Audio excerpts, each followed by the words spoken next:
Solo Shots on the Sweet Spot is brought to you by Dothan Cosmetic Dentistry, Westside Auto Care, and Mustard Seed Landscaping. Welcome to Solo Shots on the Sweet Spot. I'm your host, Corey Bradley. Today I'm joined by a state champion who was also the MVP in that state championship game for Providence Christian School. He's gone on to become a first-team All-Sun Belt member at Troy University as a pitcher.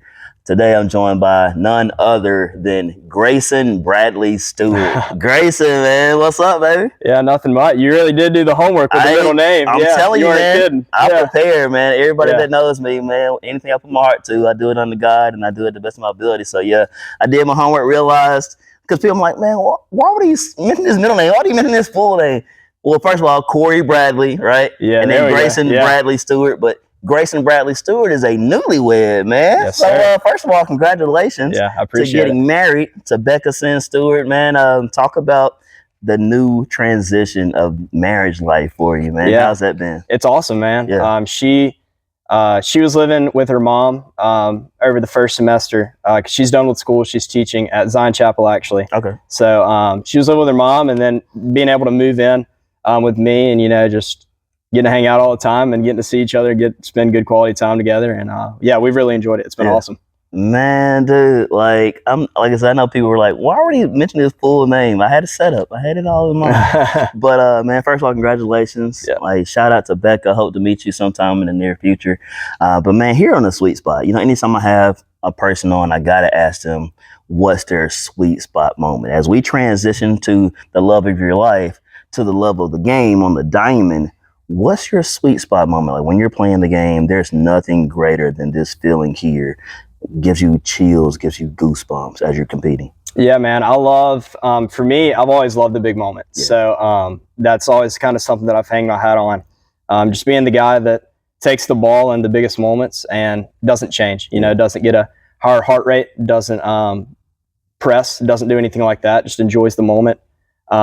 Stays the same, fills up the zone. Yeah. The sweet spot's just being in that moment, being in a big moment, just grooving, just doing your thing, So is that something that you've always been accustomed to, like even as a younger kid, you know what I'm saying? Has that something, or is that something as you got older, you realize like, man, I got to find a way to want this? Because not everybody wants the clutch moments that you talked about. Not everybody, some people shy away from that. Yeah. And you can see, like they don't play the same in the bigger games, you know what I'm saying? Yeah. As it gets to crunch time later in the game, some people shy away from that and they don't perform the same way as they normally would. Have you always been that type of guy that's risen to the challenge? Yeah, so I think it's a little bit of both. I think you are more naturally born with a tendency to enjoy it. Yeah. But I do think it's something that's trainable. Yeah. So as a kid, it's something that I really enjoyed. Like it kind of came natural, which is like my family's always told me that. Like I didn't really get sped up in a big moment or anything. But the older you get, the more you have to train it, because the older you get, the more failure you face. So, with more experience comes more failure. With more failure comes, you kind of have to train yourself in that. So I think it's a little bit of both. I think you naturally enjoy it, but it's something that, you've got to, sometimes you get hit in the face, right? You've got to consciously get up and punch back. So, yeah. Man, like Bill Cosby, one of my favorite quotes is, he always says, in order to succeed, your desire for success should be greater than your fear of failure. Like you can't be afraid to fail. You're going to fail. We're human. We're going to make mistakes. But if you erase that feeling from that mistake, well, okay, I remember how it feels, but I'm not going to allow that mistake to continue to carry on. And like I said, you make an error in the second inning, it shouldn't still continue to bother you in the fourth inning, the fifth inning, and the eighth inning. You know what I'm saying? Like you don't want one mistake to compound into other mistakes. Yeah. Like you messed up, let it go, bounce back. You know what I'm saying? Yeah. So I love your mindset, but I agree with you. I think most people are born with it, but like you said, as you get older, people can kind of work into challenging and growing into that, becoming a strength for them as opposed to a weakness. So you talked about your sweet spot, wanting the moment as a pitcher. As we get ready, prepare to talk about the Stewart Pitching Clinic here on that Hitting Academy, what's your sweet spot when you're teaching though? Because that's a little different. Like as you're getting a chance to kind of go through what you've experienced and convey those instructions to others, what's your sweet spot when you're teaching? Man, I just love to see the guys get better. Yeah. For me, I enjoy pitching lessons of all ages, but really what I enjoy is seeing like a a high school guy or something like that, someone who's the shoes that I've been in, trying to get better. You don't really know how. Trying to get college offers because you want to play college ball, but not quite there yet. And really helping those guys take the next step, whether it be preparation, whether it be a warm-up drill or something like that, whether it be a plyo drill, something like that, helping them with a throwing program. Just seeing the fruits of labor for those guys, helping them take the next step and be the pitcher that they want to be, helping them do so. So here at the Stewart Pitching Clinic, talk about how did it originate? How did it begin? You know what I'm saying? Where did this start? Like, we're here in the fall. I know you had a session in the summer also. Yeah. Talk about how the Stewart Pitching Clinic began, and was that something that you thought about that you wanted to give to pour back to the kids, or where did it all come about? How did it transpire? Yeah, so for the last couple summers, I've done lessons here at On Deck Hitting Academy. Chance and Jeff, they're great. They're great guys, and they do me really well. So I've been here. I do individual lessons, but with the clinic, you can get more than just one guy right at one time. So it's more productive. You can really just get more out of it, honestly. I don't want to have too many kids where it's like, it's a moneymaker. I've got 20 kids and I'm not paying attention to them. Like we've got, like five a group, right? So you split it up so that you can pay max amount of attention to each guy, get each guy better. But it's something that I kind of come up with. They mentioned it, but kind of something that I kind of brought to fruition through their help. But just something where you can get more bang for your buck, honestly. Get a lot of guys better at once. So you talked about the two different groups that you have. You have 9 to 13-year-olds, and then you have 14 to 18-year-olds. It's two different groups, man. You can't talk to a 9-year-old the same way you talk to a 16-year-old. Yeah. So what's your approach on catering your message to the audience? How do you go about instructing based on who's in front of you? Yeah. So ultimately, it's the same teachings for the most part. It's just simplifying it, right? And I really think as a teacher, if you can't explain what you're teaching to a 10-year-old, it's probably not a great teaching anyway, right? Ultimately, it's going to be the same broad thing. An older guy might have, more of a critique here. You might hold him to a higher standard. You might take him to the next step with a detail. But overall, it's going to be the same thing. It's going to be, be consistent, prepare, have good catch play. Things like that. Moving athletic, all those things. So, just explaining it in layman's terms, which I believe that you should be able to do no matter what you do as a coach.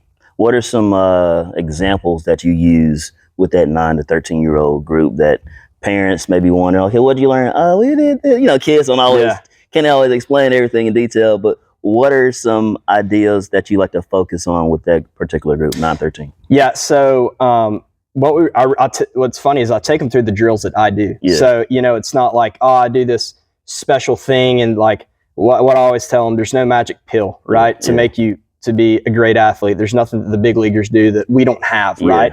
They just do the simple things repetitively, consistently, and do it well, right? So I take them through my warm-up. I take them through, we isolate the upper body, right? We get it going, we get synced up, we add in the lower body.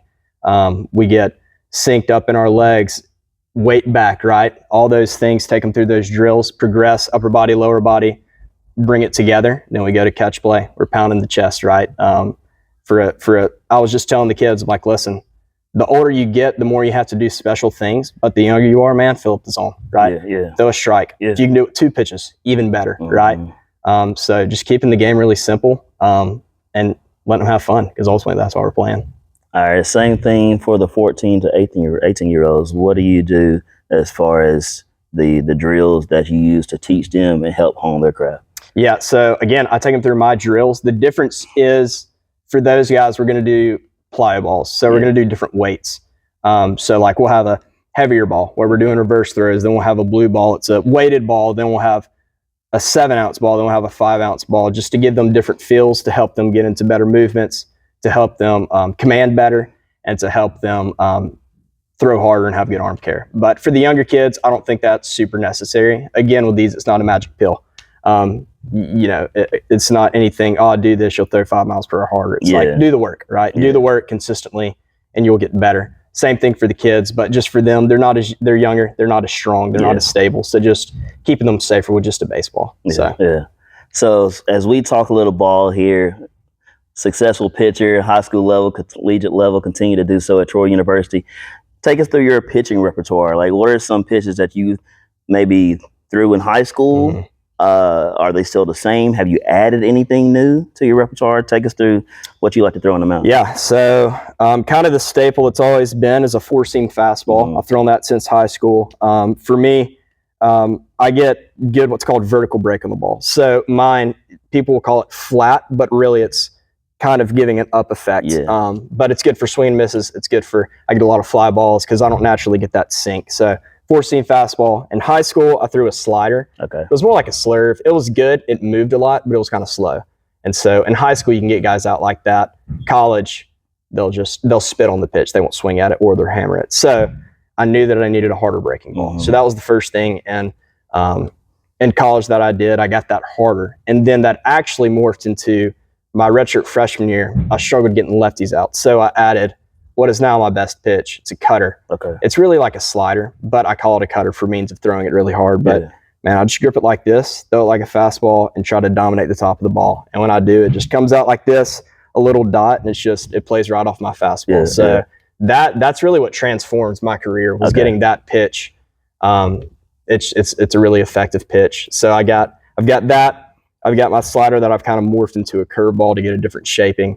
And then my newest pitch that I've added, I'm not a great pronator, so I've never thrown a good changeup. However, this fall I added a splinker, which is Paul Skeen's splinker. Man, I just grip it like this, go on the seams, get a little width in between to throw that thing. And you know, it's not like, oh, it's the filthiest pitch in the world, but it's something that goes that way. I don't have that.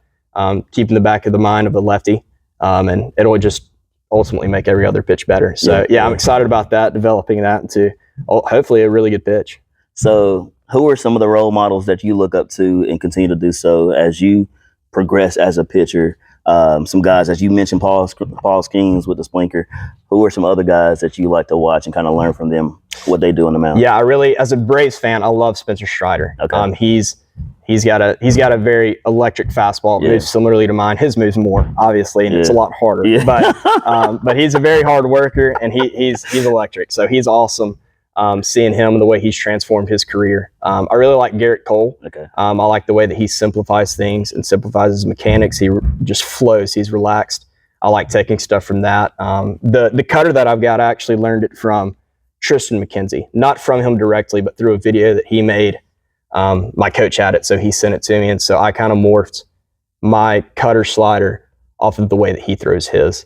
And then, Paul Skeens, I mean, I really like him. His demeanor's so good on the mound, just the way that he is consistent. He never falls off, no matter the situation, right? Like we were talking about. And then, I mean, if it weren't for him, I probably wouldn't have this pitch because I'd never heard of it before that. Yeah, so, no, I think that's the first time the whole world has heard of the splinker, exactly. Man. Yeah, so, man, there's just a couple of guys. Yeah. So Paul Skeens, Spencer Strider, Tristan McKenzie, Garrett Cole, all phenomenal pitchers, man. And that's because obviously in Braves country, we know Strider. Skeens has received national recognition. Garrett Cole, the Yankees. But Tristan McKenzie is one you need to check out the Cleveland Guardians. Like, he don't get a lot of pub, man, but he's a ball in his own right. Yeah. But with pitchers at the younger age, man, you talked about just trying to throw strikes. What's your biggest message to them? You know what I'm saying? Because they hear this. I want to throw a splinker. I want to throw a slider. Like, you're 12. Like, you can't hit the zone. You know what I'm saying? Yeah. Like, for real. Like, what's your message to those younger guys when they're trying to learn pitchers, but also really got to start of learning the art of pitching? Yeah, exactly. Yeah. So a big thing for me is, man, if you're reinventing the wheel, you're not doing it right, right? Keep it simple. Yeah. So at a young age, man, fill up the zone, compete, right? Throw your fastball in the zone first, consistently. How are we going to do that? We're going to know our mechanics. We're going to repeat our mechanics. We're going to take catch play very seriously, right? We're not just going out there and goofing off. We're coming set. We're throwing the ball through our partner's chest, right? When we do bullpens, we're throwing bullpens consistently. And when we do, we're taking them seriously. We're executing. And so, man, your preparation is such a big thing for everything, but especially command. And then just mentality, knowing what you're doing. The process is simple, right? We're throwing our fastball in the zone. We're not overthrowing. We're not yanking. We're executing pitches. And then off of that, once you can execute your fastball in the zone, you can work on executing breaking balls in the zone. And, you know, for a kid, if he can put multiple pitches in the zone, he's going to dominate. Yeah. So as we prepare to close, if you could give advice to student athletes who are looking to pursue their purpose, their dream at possibly playing at the next level, whatever sport it might be, or even if it's not a sport, whatever they feel like God is leading them to do, what are some words of encouragement you'd like to share with them? Yeah, man, what I really preach today and what I try to preach to all of our guys is just be consistent, man. If you show up, you do your work, you know the work that you're doing, and you do it every day, you're going to put yourself ahead of 95% of kids, right?